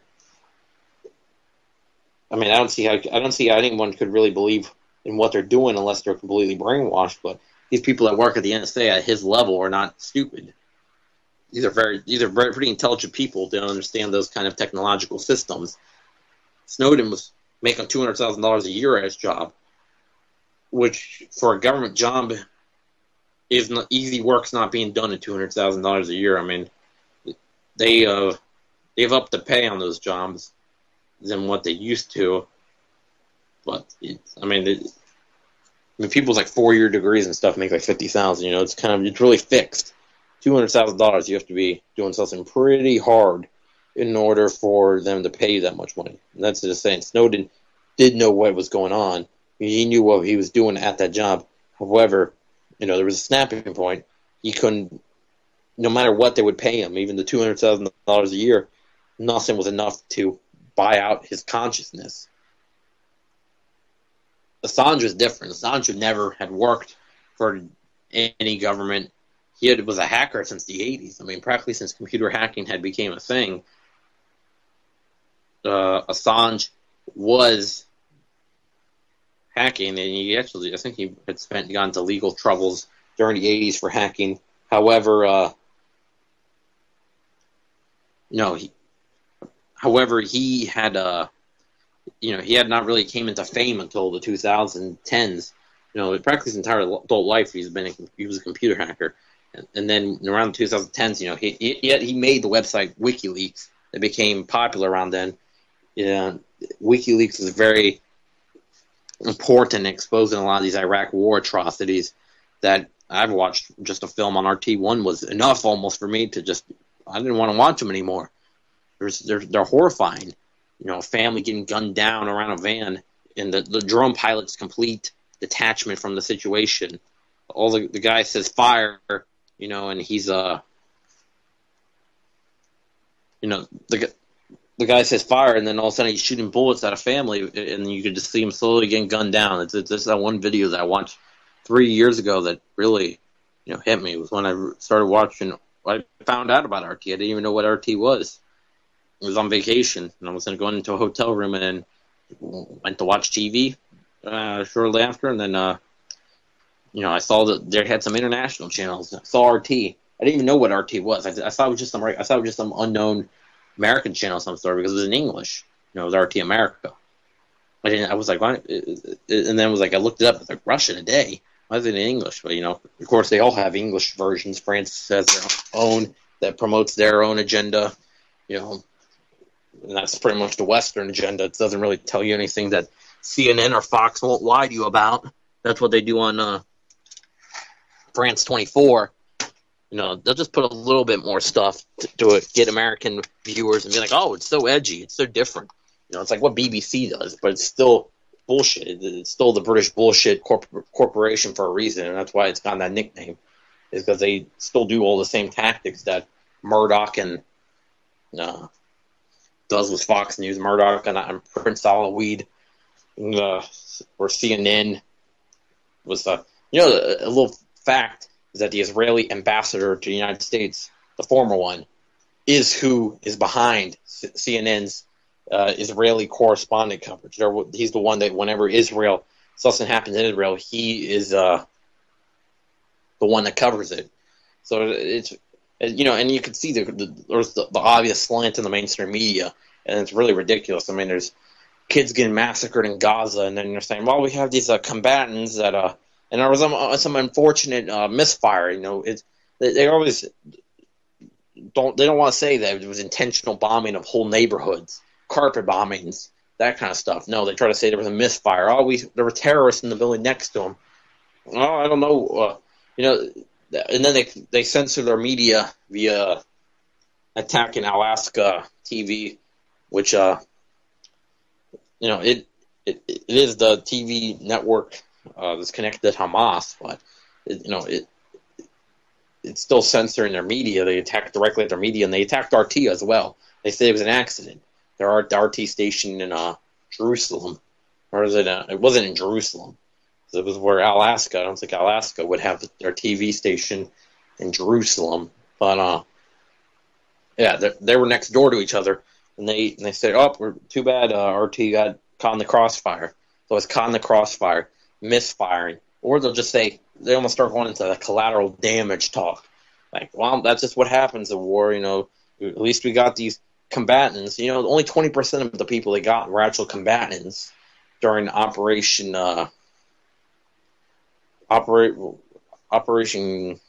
Protective Edge." During Protective Edge in 2014. And again, these combatants, they're firing at them with little model rockets and stuff, and they come back with smart bombs, and then end up killing 2,000 innocent people, and kill or injure 8,000 innocent people, and make homeless 100,000 innocent people. And this is a country with only, you know, the Palestinian territories only have a few million people total. You're starting to talk about 5% directly affected, and then how many indirectly affected? Lost somebody during the war. Somebody in their family can't walk again anymore.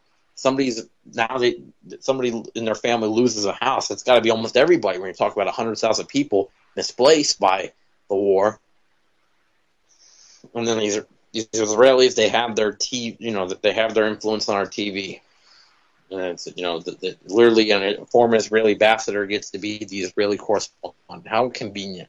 You know, imagine the outrage that would happen if a former Russian ambassador to the United States, or, you know, was the Russian correspondent for whenever they brought up anything about Russia, which I think, you know, again, when Russia puts an ambassador to the United States or something like that, when these countries often the thing is, it's not really a real position too much because there's going to be a deterioration of relations anyways. I think they just put that in there to mostly for show, at that point. I think it's like, again, why does Venezuela or something like that still have any bit of diplomatic relations with the United States? Is that it's because it's the alternative now they get put into the same category as North Vietnam or Cuba during the embargo. Really, just the United States will just place an embargo on this country, so they're forced to have diplomatic relations with the United States. Because it's really not a decision. You don't, because otherwise you become a pariah, and the whole entire Western world, not a single business in the Western world can trade with you. It starts to go down to people, small businesses can't even trade with you due to the restrictions. They can get charged with trading with the Enemy Act. Hell, because the rules back in, during the height of the Cuban embargo, if you went down to Cuba, bought a Cuban cigar, you could get put with a serious charge, with the trading with the Enemy Act. But it was never really that imposed, but it's just that fear that they put. It's such serious and official charge that you could face, for doing any kind of business. So you get really damage into the economy, and it's a really economic stranglehold of imperialism. That's just another wing of it, of the deformed bird, corporate fascist DC. It seems like almost like song lyrics right there. I don't think did I mention? Oh yeah, I did mention on here before that I used to write little songs, metal songs about Syria and that kind of stuff, make them really, metal sounding, like the formed bird of corporate fascist DC, breathing its flames of imperialism on the sovereign dove of peace of Damascus and Bashar al-Assad. And the beast had to fight David. There's a David versus Goliath. I think it just makes it more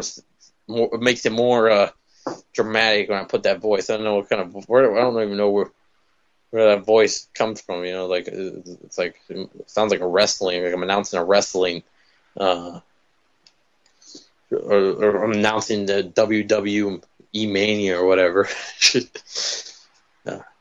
I'm sorry if I'm sounding a little goofy right now. And I'm trying to change, the whole mood of the show because I know it went ugly there for about 20 minutes, and I'm just trying to show that I've cooled down completely from that. I don't think I've ever been that angry on air before, but I didn't realize it's like I got cooled down pretty easily. I know I didn't went out back and had a little bit of a Swisher Sweet and then put some lemon lime cushion there. No, I didn't do anything like that. Should have, but if I did that, I'd probably have the giggles right now or so. So I'd be in that. I would have messed up the show double because I would have went from angry to giggling. I think that again, with the whole show was kind of bound to have a little bit of problems when you have two of the guests or two of the hosts. I mean, have to leave early and just put solo, and then we don't have callers. We had one caller. It's like I really want to talk to actually cool people. I don't want to be talking to people that are just here to criticize me and start going into bullshit rumors. I'm trying to I'm trying to talk to people that are also interested in learning the truth. Honestly, I want to have a debate that's going to actually. This actually would mean something. I'm thinking about having some kind of debate between anarcho-capitalist and anarcho-communist or something like that on this network. There are two different parts of the truther movement. And eventually, really, they talk about 90% of the stuff they talk about is the same, except the economic policy. I think it'd be pretty cool to see. I've seen the debate like that happen before. It might not be. It might not be a good thing to make something that could turn ugly real quick. But I don't think it would turn ugly if we're all just sensible and just have a discussion. And nobody puts some silly memes out on the internet 20 minutes later. I mean, that's not exactly cool. Just about what somebody had to say. Just have a sensible discussion, because I'm just tired of drama. That's we're all in this. Most of us are in the same boat, really. That are listening to the show. We want revolution. We want change. We want to overthrow this corporate fascist government. We want to overthrow the New World Order. We want to bring a just society to the United States one day. We're tired of seeing our homeland, or the country we live in. Not all of us are from here, but get changed into this bland corporate fascist country, where anything that's not outside the accepted speech is considered hate speech. And I've been thinking about this lately, is that political correctness is not about it's not even about stopping everybody from being offended from every little thing, because it's really just it's a code of what you can and can't say. It's like right out of the Orwellian world, where they have newspeak. Newspeak is what's allowed on the news. It's like what's allowed in real life is what political correctness is about. And I know there's some things that you shouldn't say. I mean, you shouldn't be dropping. You shouldn't be calling gay people faggots and stuff like that. That's not cool, because for one thing, even if you think that they are going to hell or something according to the Bible, it's like, again, remember that only God can judge, or that's God's position to judge. It's not your position. So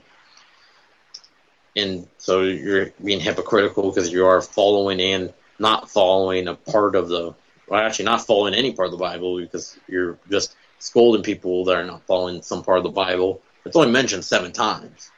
And you shouldn't be, there's political correctness. I get some of it. I mean, some people should not be, and I've ran into this, so I guess it goes to the topic of the show, because, like, for example, it's like, I was just talking about, I think that a lot of this rap culture is, even Rick Ross admitted it was planted by the CIA. It was to destabilize the black communities partially, and have people turn against their pastor, turn against their families, start all being wannabe gangsters, and the women, stop accepting their,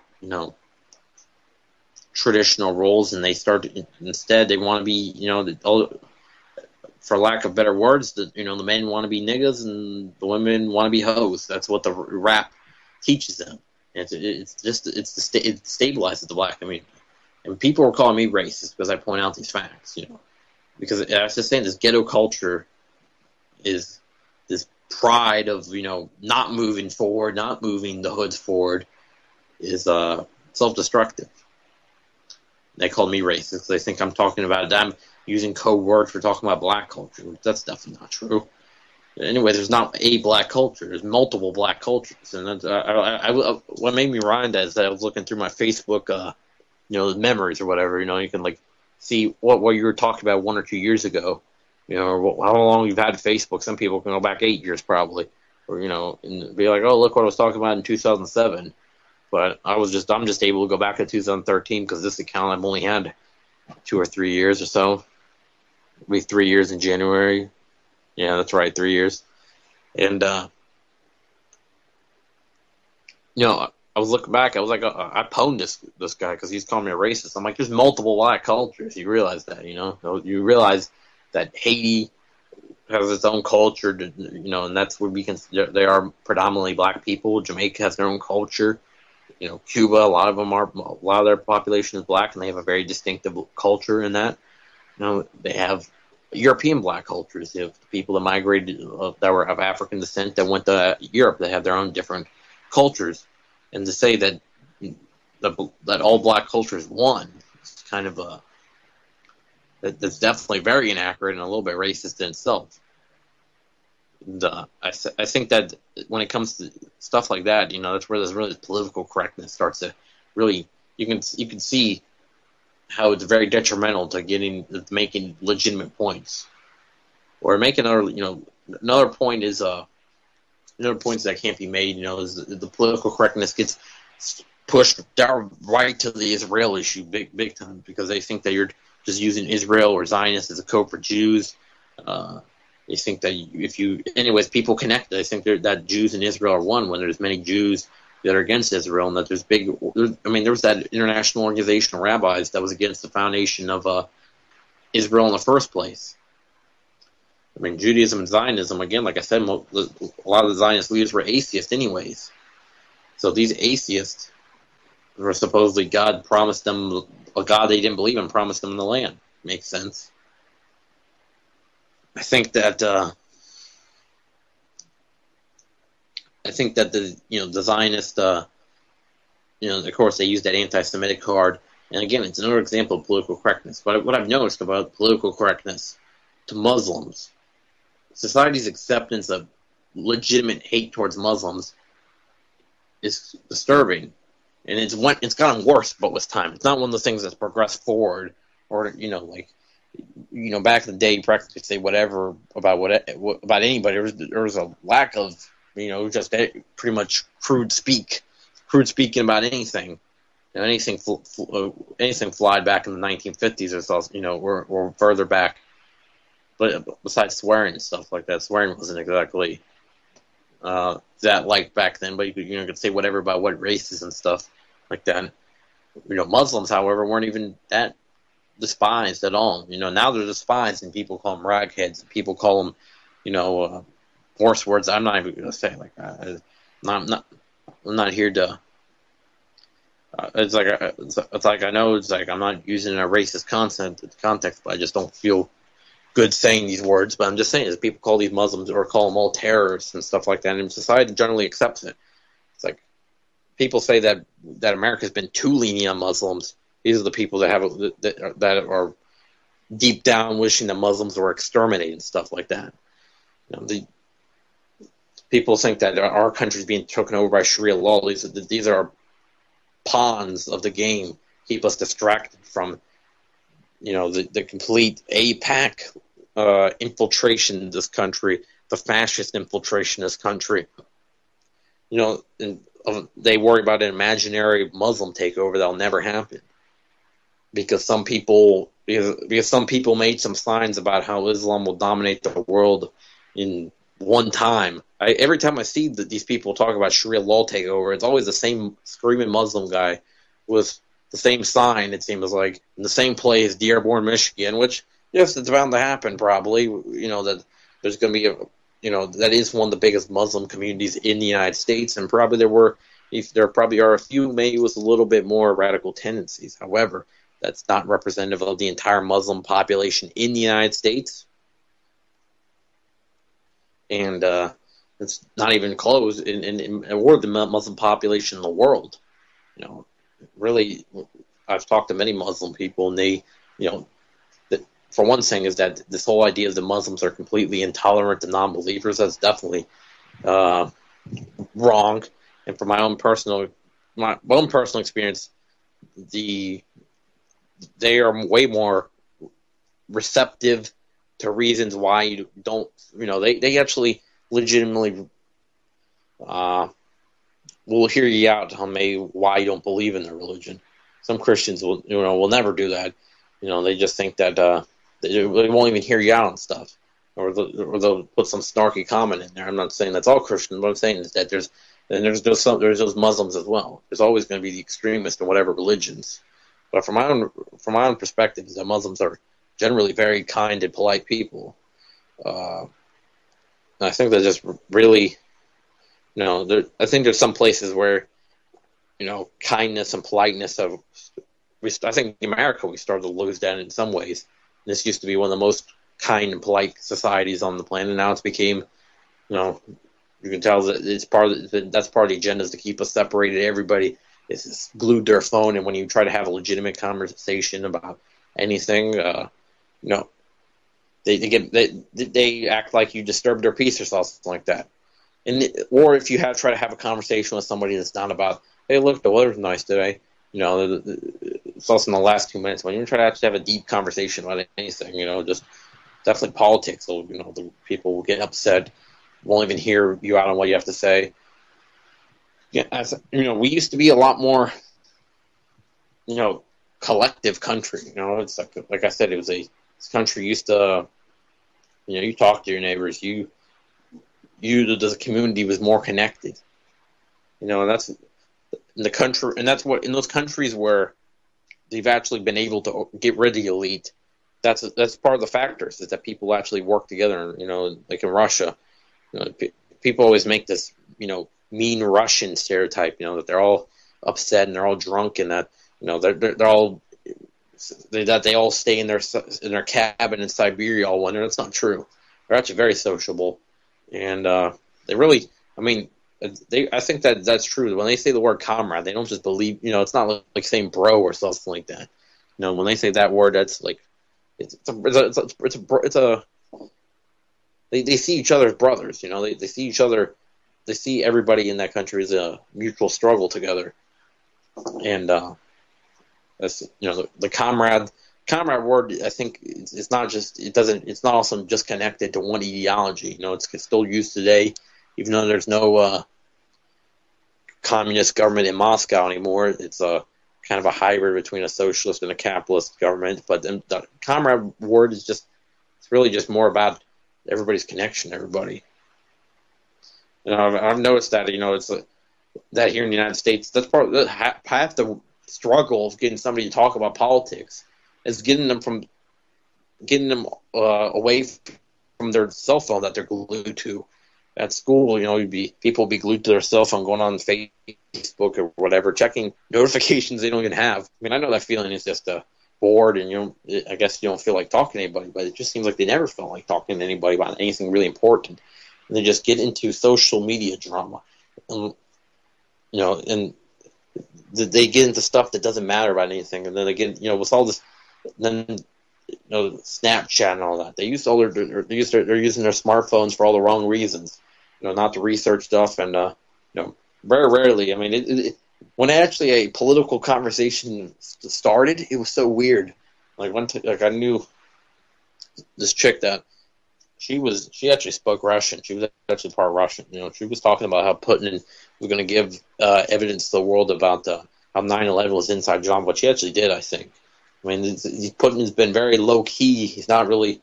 There's some topics he knows that might turn off Americans. So I think he'd rather talk about the dollar. You'll talk about the New World Order in a way that's very intellectual. Not necessarily how I'll talk about it, but I can tell that Putin is. He's not like Iran or something. Iran will go deeper into the topics and say them right, or they'll say them right right there. They'll say how it is, but Iran knows that, Russia knows that they can't. That's not the best marketing strategy. We're trying to get people to change their view on the U.S. government, because when Iran says stuff that sounds, they know that when Iran talks, they sound extremist. Putin knows that. Best way is to sound intellectual and calm and collected. Like I changed my entire delivery during the show. I think it was good that I got into a little bit confrontation, because I noticed before I was a little bit choppier, and I wasn't. I don't know why. I'm just a little bit nervous. I don't know. I thought it was going to happen.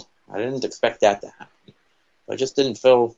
I felt like now it's like, well, if there was such thing as blowing the show, I might have blown this one, by many standards, because of my outburst earlier. And I think honestly I got played. I think that this is exactly what who wanted, but you didn't want this last part. You didn't want me to show that I'm not insane, and that I'm a calm and collected. I can become a calm and collected person. I don't stay angry, and I can just ignore what's the drama and just go back, talk about. I really got more into the topic later in the show than I was earlier in the show, and I think that's almost one of the shows that needs a redo, possibly. Could, I don't know. I have a good idea for a show. I'm not going to talk about it yet because I don't have it. I have to see if somebody would help me with this show that I really want to be a part of before I'm going to before I talk about actually doing the show next week. There's some things that are going to definitely need to be fixed. around. It's going to have to be some little bit of conferences held outside of this show about some of the events that are going around. I think that, again, it's that. But going back is that, with my own experiences, high school, we'll just put it this way: I wasn't that unpopular. I wasn't the most popular student before I really got into this activism. But I'll just say afterwards, I had very few people to talk to. Most classes just not talking to anybody. It used to seem like I had somebody to talk to every class. Then it became nobody to talk to. There's nobody really, nobody really talked to me. Nobody was really saying, "Hi, how are you?" I could just be standing around. Nobody really would say anything. Nobody would say anything to me. Even if I was, sat down at their table or whatever, because most people just thought I was crazy. They thought I was putting out bullshit. They probably still think that this radio show is just a gimmick or whatever. But it's not a gimmick. I'm trying to reach out to, everybody, trying to wake people up that haven't woke up, that are listening to the show. I'm trying to, and for people that already woke up, maybe give them some info they don't know, or, just maybe give them a decent thing to listen to. So some people, it's for me, even it might not be learning anything, but it is nice to see somebody reiterate those points and to talk about stuff that into a show like this. I think that again, it's an art form, really, the radio. It's an art format, and I think that it's almost not matched. It's like podcast is not appropriate for term for what I do. I like the term radio better. The radio and the art of making a nice radio show and having the perfect radio voice, putting together, usually a 4-hour show, became underappreciated with all the other medias that exist today. And I know that I know that it's in 2015. It's not 1930 anymore. This is the biggest media, but there's still a lot of people I reach out to. Honestly, with podcast, I don't know. You have to sit in one place for many hours. I'm not sitting in one place the entire show. I walk around sometimes, be talking. Sometimes I get really energized, during the show. Podcast, I don't think would work out exactly as good. Maybe if I had other people around, but I think by myself it wouldn't exactly work out. I think I'd be, I don't know, I guess for lack of a better term, fidgety, I guess. I'd be a little bit too fidgety for a podcast. The radio, just get the freedom of just, walking around. You can get excited. Especially when we had the rock music at Stable Radio, I'd be practically dancing the intro song. Really getting to have Paradise City playing at the beginning. And it was even Immortal Technique was that song that we played at the beginning, Rich Man's World. I get pretty pumped up for that. I think that again, it's at the same time, people think that all the social media out there has made people more social. It's made people way less social than it used to be. People used to actually have to talk to each other. Now people, there could be hundreds of people. Like what I saw, what I've seen so many times, hundreds of people in one area, but they're all on their phones. Everybody has a smartphone nowadays. There's the people have, like there's people with smartphones like me, it's kind of lower grade. And there's people with, they're the Samsung Galaxy S3 or whatever the newest one is, that paid hundreds of dollars for that thing. I paid, I got it for like $29.99 on my phone. And this tablet wasn't even, this tablet was a gift. What I'm saying is that, I don't know, maybe they need to make their money's worth out of it. It's like, I paid all this money, I better get to use, I better use this every day or something like that. To me, it's a total, a conversation, even on Facebook, a big conversation on Facebook will never be as You know, even if when it's about politics, it's still so much better when it's actually in person. I mean, there's a few times where I actually seem to have woken people up, and I could tell that when they started talking to me about what's really going on, that was worth everything. When I actually was talking about, you know, talk about 9/11 truths. I think we were talking. Actually, no, we were talking about the Rothschild bankers, and we were walking out. I was getting in this car, and we were leaving. Technically, wasn't allowed to do that, but I left school a little bit early that day. We'll just say, and not so friendly with him now, but I'm just saying back then it was pretty cool, you know, actually that talk. When you actually realize that what you're doing on the radio and what you're doing it actually is rubbed off on somebody. You know, I've woken up a few people, and I think the best thing is, you know, I've seen some people that have woken up and they just stop. You know, I think they lose faith. But I think, you know, and also stuff like what happened today on this radio show, and people, you know, that are in the truther community, you know, that act the way like my former co-host did. You know, they make you, you know, I think they tempt you to lose your faith, but that's exactly what the agenda would be for truthers, just to have them silence, have them give up. I'm not going to give up, you know, because if you just keep your faith about you know, general goodness of people, I think that if you talk to people enough, and you know, you just got to be sociable. You know, it made it a little bit easier for me because, again, to me, this radio show, like what I'm doing right now, it feels like I'm just talking to somebody else on the you know, I'm just talking to everybody right now. It just feels like I'm talking to a close friend or something like that, and about my thoughts. I put a lot more opinion, I think, than other radio show hosts. You know, so I think that's what makes this show a little bit more unique. You know, and again, if my Al Suarez starts to make the show and starts to call me, you know, even you shouldn't listen because of all the stuff that he's done to me. But I'm just saying, if he puts the show at the rivaling time slot, and it comes down to me, if you listen to him or listen to me, I think it's always that realizing that I'm real.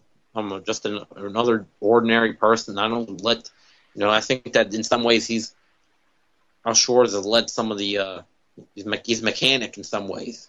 You know, just the same lines over and over again. You know, it doesn't put much opinion, it seems like. And I got into the habit a little bit too of just saying the same stuff every show. It's starting to get mechanic, and that's what it's not original.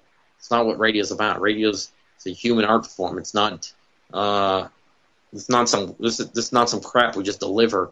This is a quality masterpiece. It should be. This show wasn't a masterpiece. This show was at best a decent sketch. There's a show that look back and they're Picassos. You know. Anyway, the point is to avoid a show that ends up being an Andy Warhol. We're not here to paint a can of Coke. We're here to actually give something that means something, a real expression, real, just being real, really. You know, and really to think that all this started because I didn't promote, because I took, really the first thing was taking a quote out, about the whole quote and the paraphrasing and stuff, and the not tagging them or whatever. All this started, all this drama. And I just want to reassure all my listeners that this is it. We're not going to be talking about this from now on. This is, you know, I think I let myself lose my cool, and I'm sorry, but I hope that next show will go better, and I know next show will go better. And if it comes down to it, my show's the one that's original. That's not one ain't no return and nobody can stop it. Malcolm Little when he knelt before Elijah Muhammad, the comet that killed the dinosaurs, changing the earth. They love to criticize, they always say I changed for the worse. Like prescription pills when you misusing them, nigga. The Templar Knights when they took Jerusalem, nigga, and figured out what was buried under Solomon's temple, Al-Aqsa. The name is not coincidental. I know too much, the government is trying to murder me. No coming back like cutting your wrists open vertically. How could the serpent be perfect purposely put in charge of the country. Genetic engineered sickness spread amongst me. My people are so hungry that they attack without reason, like a fucking dog ripping off the hand that feeds him. Immortal technique is treason to the Patriot Act. So come and get me, motherfucker, cause I'm not coming back. This is the point from which I can